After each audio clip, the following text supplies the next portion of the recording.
Marami tayong nakikitang sculptures sa Pilipinas. Isa na rito ang oblation, ngunit merong isang makabagong anyo ng sculpture na nagpamangha sa mga Pilipino at sa buong mundo. Ito ay ang glass sculpture ni Ramon Orlina. Si Ramon Orlina ay ipinanganak sa siyudad ng Maynila.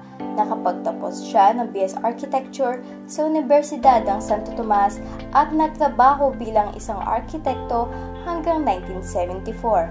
Sa taong ito, sinimulan niya ang kanyang career sa pagpipinta at pagiging iskultor. Pinili niyang gumamit ng glass o salamin bilang medium sa kanyang mga gawa at sabay niyang ginagamit dito ang kanyang karanasan sa arkitektura.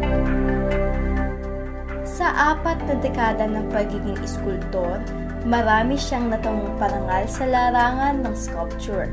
Ang kanyang reputasyon ay umaabot sa Singapore, Malaysia, Hong Kong, Japan, USA at Czech Republic. Ikinitawan niya ang Pilipinas sa iba't ibang competition at exhibits. Ilan sa mga ito ay ang Biennale Internazionale di Arte sa Chile noong 1987, Suntory Prize Exhibition sa Japan, at 9th Asian International Art Exhibition sa Taipei noong 1994, at Osaka Sculpture Triennale sa Japan noong 1992 at 1995.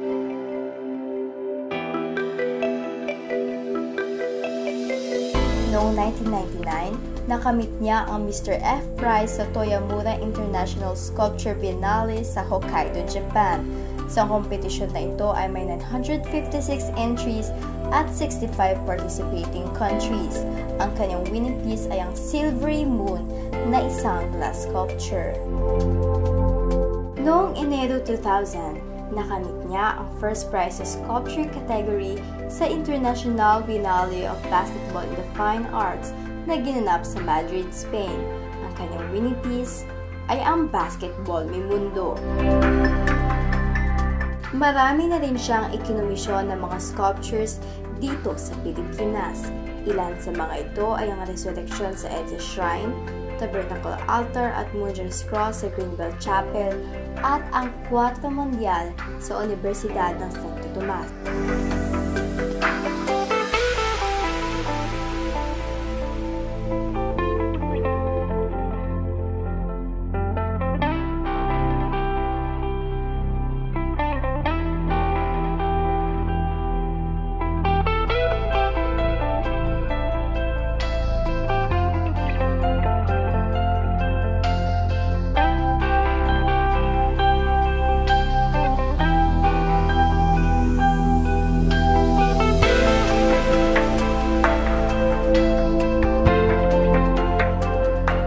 Kakaiba at kaaya-aya ang mga glass sculptures dahil sa translucent quality ng glass.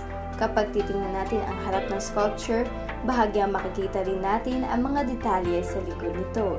Dahil dito, masasabi natin na ang kanyang mga sculptures ay multidimensional dahil sa kahit anong anggulo, makikita ng viewer ang harap, likod, at loob ng sculpture. Ito ang kanyang kaibahan sa karaniwang 3-dimensional works na gawa sa opaque medium katulad ng kahoy o bakal. Dahil na rin sa kanyang karanasan bilang isang arkitekto, nagagawa niyang imanipula ang dami ng ilaw na pumapasok sa kanyang sculptures sa pamamagitan ng paglagay ng mga anggulo at iba pang mga hugis sa loob nito. Ito ang nagbibigay ng movement at fluid lines sa sculpture. Dahil dito, hindi nagiging static ang kanyang mga gawa at maaaring tingnan ng mga viewers ang sculpture sa kahit na anong paraan at malaya silang bigyan ng sariling kahulugan ang obra maestra na labas sa intensyon ng artist.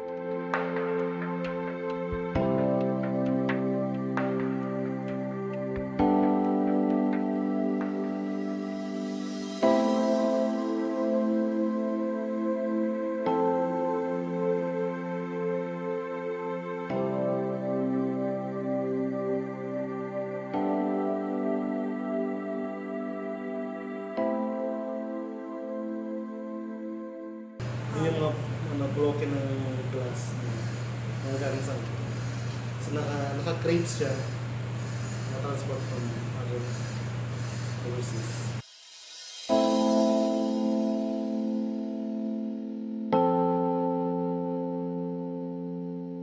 Ganun po talaga, green talaga siya. Oo, ganun talaga. Kasi manipis na.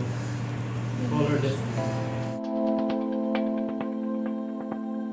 Kasi paggawa ko kasi, titignan ko yung glass. I look at the glass itself. Titignan ko ganyan. Yung nalabas dito. Gusto ko ng kabayo, di ba? No? Tanggal yung hindi kabayo. Ayun na yun. Ayoko ng decorative. Yung unang decorative art yung glass. Ngayon, I was able to uplift it to fine arts. Kung makikita mo nung una, walang makasulat sa akin. No critic during that time can write about me because they don't know what I'm doing. You can only compare my work to my own work. Ngayon, natunghayan natin ang mga glass sculptures ni Ramon Ordina. Isa itong patunay na ang pagiging malikhain ng mga Pilipino ay maipagmamalaki sa buong mundo.